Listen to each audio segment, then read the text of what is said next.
नमस्कार. तू हिरे माझा मितवा या सिरियलच्या भागामध्ये आज आपण पाहत आहोत.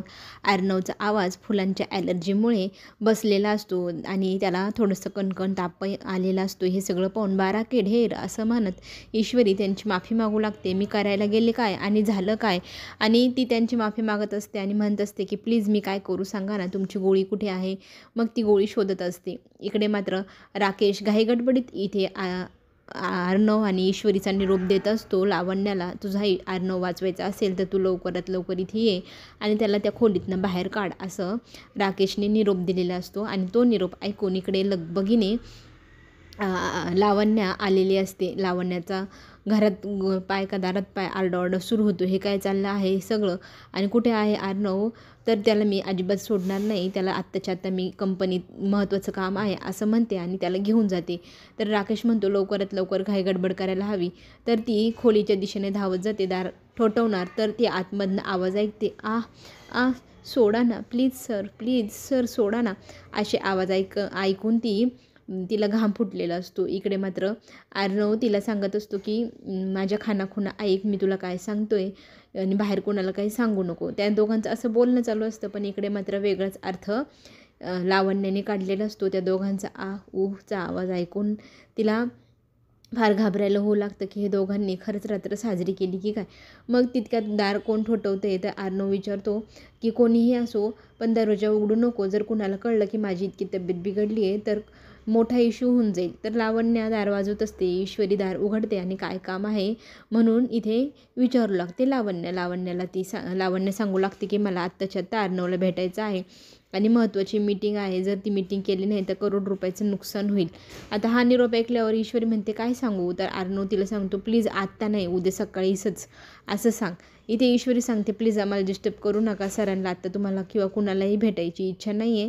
ते कारण तुम्हाला भेटू शकत नाही, बोलू शकत नाही, मी तुम्हाला जास्त काही सांगू शकणार नाही, त्यामुळे तुम्ही आता उद्याच येऊन भेटा, असं म्हणत ती दरवाजा लावण्याच्या तोंडावरती बंद करू लागते आणि लावण्याला ती इथून निघून जा सांगते. लावण्या फार संतापते. तिला रडायला येऊ लागतं की हे सगळं काय होऊन बसलं आहे, माझ्यापासून अर्णव किती दूर निघून गेला आहे. ह्या गोष्टीने तिला फार रडायला येत असतं. आणि ते सगळं पाहून राकेशला आता टेन्शन आलेलं असतं. ह्या दोघांमध्ये असं काय झालं आहे की ते दरवाजाही उघडत नाही, दोघांचं आतमध्ये काय चाललं आहे म्हणून त्यालाही टेन्शन येऊ लागलेलं आहे.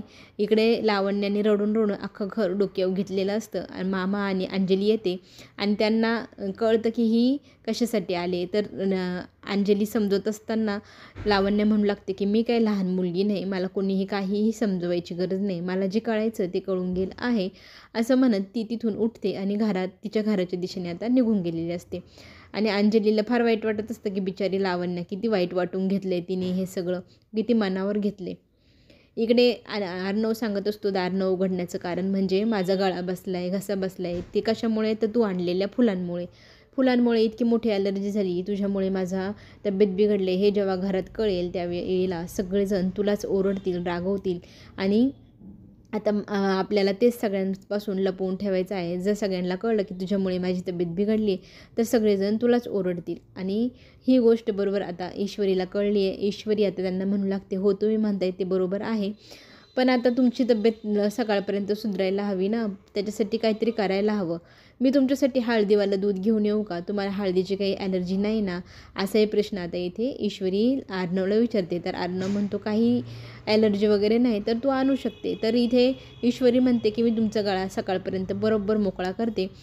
ती हळद घातलेलं दूध आता अर्णवसाठी घ्यायला खाली जाऊ लागते. तुमची तब्येत लवकर बरी झाली पाहिजे असंही ती म्हणत असते. इकडे अंजली आणि सगळे घरातले बसून छान प्रकारे चहा कॉफी एन्जॉय करत रात्र घालवायचा विचार करत गप्पा मारत बसलेले असतात. त्याच वेळेला ईश्वरी हळूहळू येत असते. आता कोणी जर विचारलं तर काय सांगावा हाही तिला प्रश्न पडला आहे, पण हळदीवालं दूध तर न्यावंच लागेल. मग किचनमध्ये हळदीचं दूध घ्यायला जाते.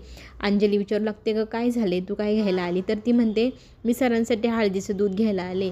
आम्ही ना इंदोरला असताना रोज हळदीचं दूध प्यायचो, त्याने ना इम्युनिटी फार वाढते, मस्त स्ट्रॉंग होतो आपण. आणि सगळेजण मग तिथे हसू लागतात की इम्युनिटी वाढवायची इथे बाईला.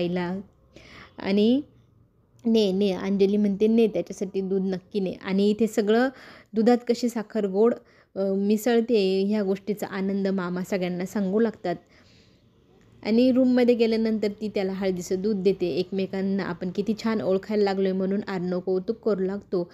इथे मात्र राकेशने खूप मोठा निर्णय घेतला आहे. खूप मोठं संकट आता अर्णव आणि ईश्वरीवर तो आणणार. ते सगळं पाहण्यासाठी चॅनलला नक्की सबस्क्राईब करा. बेल आयकॉन बटन दाबायला विसरू नका.